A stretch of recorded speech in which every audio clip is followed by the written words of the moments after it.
First, Roll Tide, thank you everybody for being here. I want to start by saying thank you to Coach Battles, who's here today. This was our vision when we first met in terms of trying to put a team on the floor that can compete for championships, develop student athletes that could be very productive in the community, do well academically, and go on to live productive lives. Some of those student athletes potentially in the future could have an NBA career, which we would support. But if not, we want them to graduate from University of Alabama, potentially get their master's degree here, and go on to be valuable citizens and assets to our community. So thank you, Coach Battle, for all your support. It really means a lot. And the support of our president, Dr. Stuart Bell, all of our trustees. This is the result of everybody pulling in the same direction. This is not about Avery Johnson. This is about a group of people that have the same vision, that have great communication, and at the end of the day, when we leave the room, we all agree upon the same thing. I want to thank our coaching staff, Bob Simon, Coach Antoine Petway, John Pelfrey. Those guys work endless hours to build relationships with a lot of these recruits and their families. And a lot of times they may bring me in to potentially close the deal, but they're the guys that's the first 8 innings guys. And we have a plan, we have a strategy. So I want to thank them. Also, I want to thank every faculty member that met with a lot of our families when they come on campus for tours. Everybody, led by Lance Walker, our academic advisor, that we have a world-class academic support system here. And I say that not only as a parent, as a coach, but as a parent. So I want to thank every faculty member that's met with a lot of our prospective student athletes.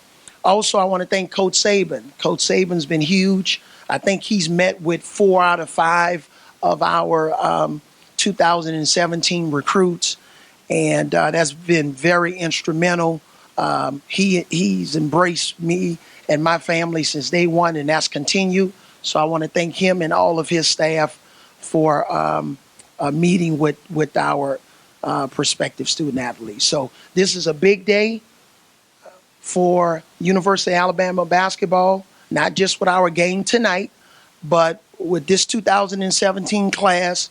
And sure, wherever we're ranked, it's a number 1 class in my mind. So wherever we rank nationally, that's great. But this is a huge day for us, because when Coach Battle decided to hire me for this job, we talked about putting a fence around Alabama. That's what we said in our introductory press conference. And we've done that. We've signed the top 3 players in the state of Alabama. And sure, all of our kids have to come in and develop. And, this class is going to be judged by their production on the floor. And that's great. But we have to start somewhere. And all 3 of our kids from Alabama, we're very high on those kids in terms of their character and in terms of the way they can be coachable and compete on the floor. And we also talked about trying to win the battle of some of the surrounding states. So in terms of having, we think, the top big man out of the state of Mississippi, we believe we have the top guard in the state of Georgia. And combining all of those efforts, that's how we've arrived at this 2017 class. We've also been very competitive in states that are not connected to Alabama. And we believe that, we came in second with another 5-star player that decided to go to a Pac-12 school, and we wish he and his family all the best. But he came here on an official visit all the way from Las Vegas, and we were right there. We were right there to the very end. So that's just a product of what all of the hard work a lot of people have put into our program, our facility upgrades, student section here at our games, the way our lettermen have contributed to our program coming back on campus.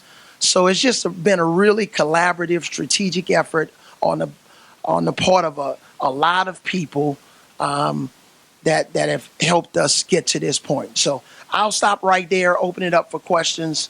But this is a big day for our program.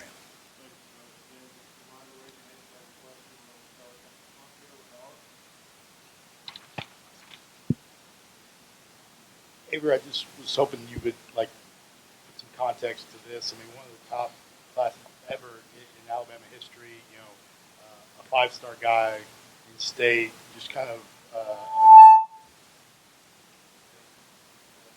speak to that a little bit. Just the context of it.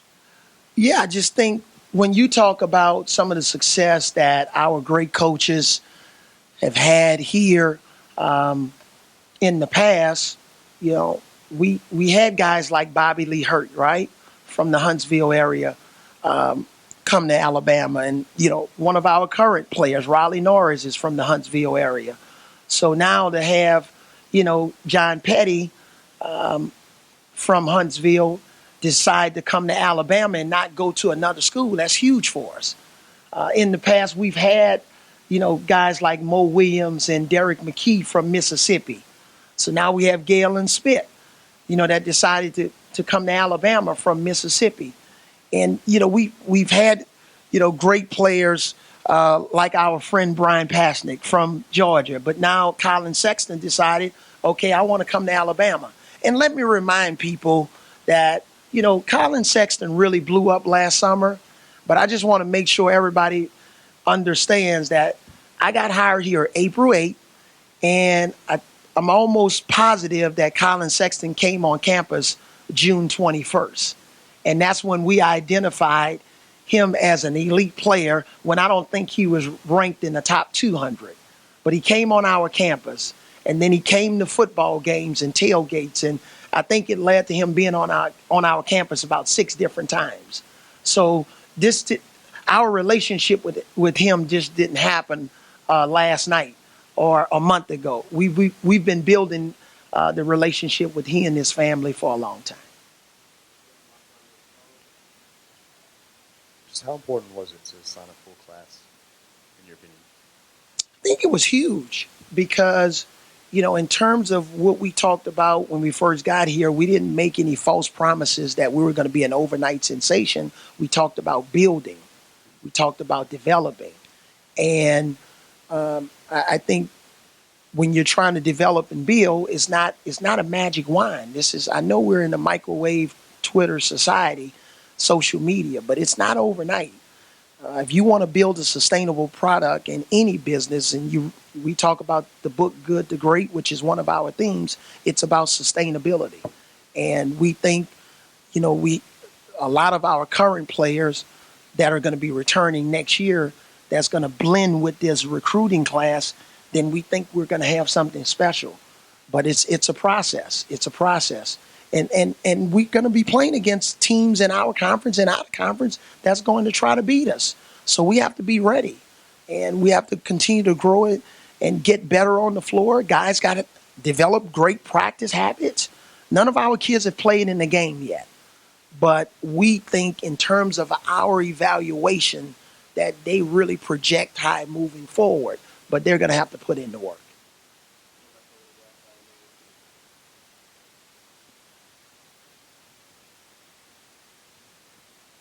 Coach, do you look at this class as 5 guys, one at each position, or are there guys that are versatile enough, like Herb, like John? I think it's a combination. Petty can play 1, 2, and 3. Colin can play on and off the ball. Herb can play 1, 2, and 3. Galen can play 4 and 5. Reese can play 4 and 5. A lot of versatility. That's what we're after. It makes you harder to scout. But if Colin is only a 1 and Petty's only a 2 and Reese is only a 4, that's not what we're after. The game is about versatility. You look at, the team that won the championship last year, versatility. You look at the NBA finals last year, lots of versatility across the board. Uh, Back when I played, I was only a point guard. I'm still dreaming about being a two. Okay. Coach, when you first got this job, there were questions about how you would handle recruiting and how you would even enjoy the recruiting process. Just kind of talk about how you've embraced that process and going into homes and building relationships with kids and all that kind of thing. When Coach Battles and I met, the idea was not just about can I recruit, what do we have to sell? you know, and when you come, the main thing is if we thought as a staff, if we could get kids on campus, we have a lot to sell. This is a beautiful campus.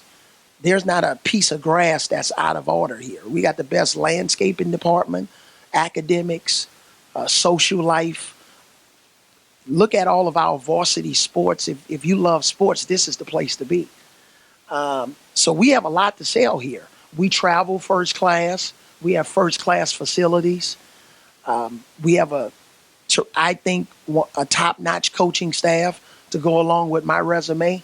So it wasn't so much whether I could recruit. How can we partner together and have something to sell? And we think, we have a lot of rich tradition here.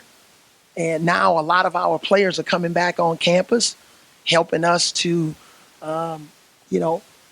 talk about how maybe our recent history hasn't been that great, but we have a lot of players that played in the NBA, and that's something that's been very positive. But as I've said, I had a son that was a recruitable student athlete. I met with 25 or 50 coaches that either came to recruit him or some of his friends. So I had a little bit of a leg up on the recruiting in terms of what I would do if I ever became a college coach and what I wouldn't do. So I took a lot of mental notes during that process, and I learned a lot. And I visited other campuses. You got to remember, I visited 10 or 15 different campuses, and I looked at other coaches' presentations and what how their vision, the way they shared their vision. And I figured if I ever became a college coach, there was a specific way I was going to articulate the vision of the program, and some things I liked and didn't like that I saw on other campuses. And all of those things have come together here at the University of Alabama. Are you at all surprised with how kind of quickly you got that #2 class and the 3 class, and then in your tenure here, usually that kind of takes some time, and you went for the stars, so to speak. The plan was, when I arrived, we knew we were going to be behind, with 2016 for sure.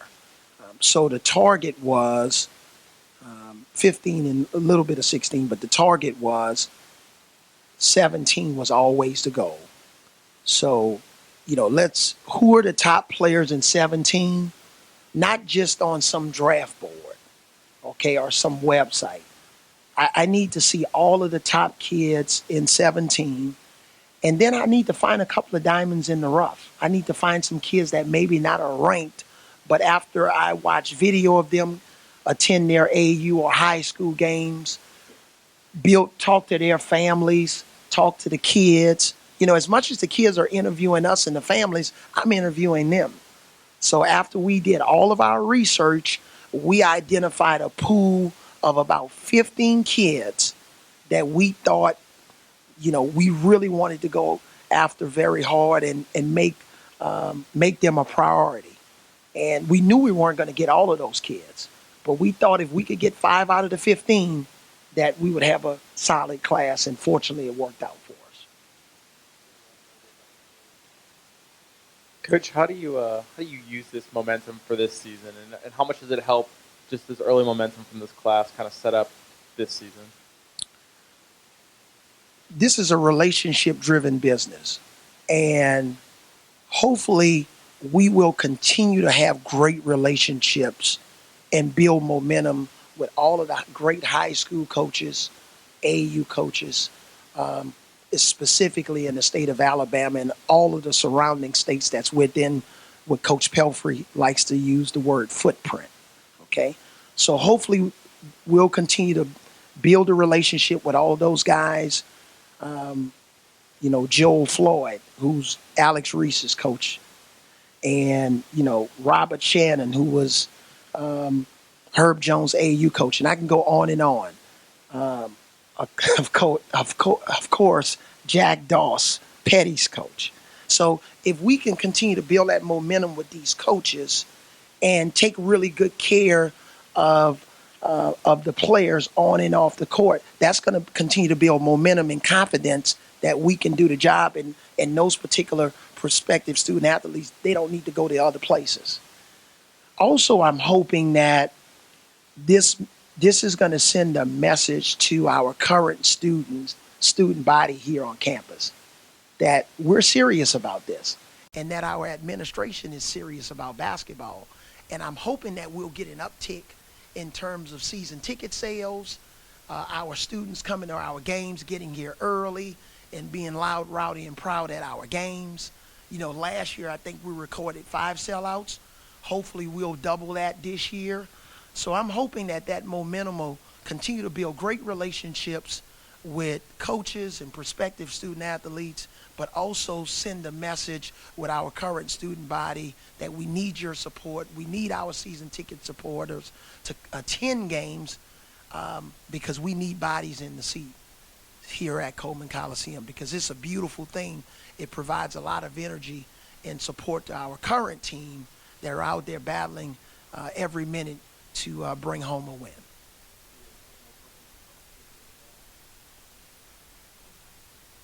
Coach, this is probably cart before the horse a little bit in terms of what you've been thinking about, but next November, next December, there's going to be a lot of interest in these guys. Will you try and schedule the kind of games that'll get them on television, get people in here? Yeah, that's been another big thing for us, trying to schedule appropriately. Last year, there was some talk about maybe we scheduled a little bit too heavy for that team. But if we thought if we were going to have any chance of potentially making it to the tournament, you have to schedule appropriately. And it's the same thing this year. We absolutely understand that tonight's game, by the way, is a tough game. This is a really good team, with a veteran coach.